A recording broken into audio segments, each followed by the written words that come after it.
Gautam Neurocare, brain stroke, migraine, fits, brain and spine surgeries की best neurosurgeon. జాతీయ జెండా దేశానికి గర్వకారణం. భారతీయులు అందరూ గౌరవించే పతాకం. జాతీయ జెండాను ఎగరవేసే విషయంలో, సంరక్షించే విషయంలో కొన్ని నియమ నిబంధనలున్నాయి. వాటిని నిబద్ధతతో పాటించడం దేశ పౌరులుగా ప్రతి ఒక్కరి బాధ్యత. జాతీయ జెండాను ఉపయోగించే సందర్భాల్లో నిబంధనలను ఉల్లంఘిస్తే, పొరపాట్లు చేస్తే శిక్షకు అర్హులవుతారు. తాజాగా పేపర్ జెండాల విషయంలోనూ కేంద్రం రాష్ట్రాలకు కీలక ఆదేశాలు జారీ చేసింది. ఖచ్చితంగా ఈ నియమాలను పాటించాల్సిందేనని షరతు పెట్టింది. దేశ రాజధాని ఢిల్లీ రిపబ్లిక్ వేడుకలకు అంగరంగ వైభవంగా ముస్తాబవుతోంది.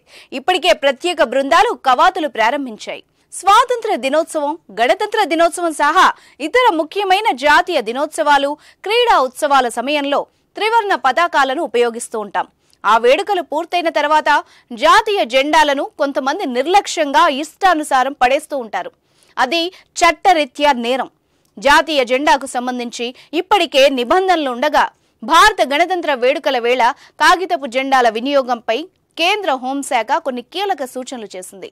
ఈ కేంద్రం వెల్లడించిన ఆదేశాల ప్రకారం జాతీయ పతాకాన్ని నేలపై పడేయకూడదని, నీటిపై తేలనీయకూడదని పేర్కొంది. జాతీయ జెండాను దుస్తులుగా కుట్టించుకోవద్దని, నడుము కింది భాగంలో చుట్టుకోవద్దని తెలిపింది. పతాకాన్ని తుడవడానికి నాప్కిన్ గా ఉపయోగించకూడదని వెల్లడించింది. వీటిని అలంకరణ కోసం ఉపయోగించకూడదని, పతాకాన్ని ఏ వస్తువు మీదైనా కప్పవద్దని, చిరిగినా నలిగినా తిరగబడిన జెండాలను ఎగురవేయొద్దని సూచించింది.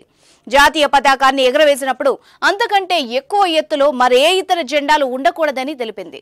త్రివర్ణ పతాకంలో కాషాయ రంగు పైకి ఉండాలని కోరింది.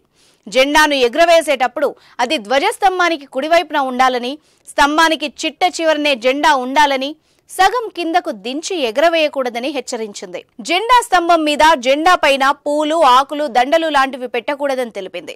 జాతీయ పతాకాన్ని ఎగరవేసేందుకు సిద్ధం చేస్తున్నప్పుడు అందులో పువ్వులు ఉంచొచ్చని సూచించింది. జాతీయ పతాకంపై ఎలాంటి అక్షరాలు రాయకూడదని కోరింది. జాతీయ పతాకాన్ని ఏ వస్తువులపైన, భవనాల మీద కవర్ చేయడానికి ఉపయోగించవద్దని చెప్పింది. హాని కలిగించే విధంగా జాతీయ జెండాను ప్రదర్శించకూడదని, కట్టకూడదని తెలిపింది. త్రివర్ణ పతాకం దేశ గౌరవానికి చిహ్నమని, దాన్ని వాణిజ్యపరంగా ఉపయోగించకూడదని షరతులు, నిబంధనలు పేర్కొంది.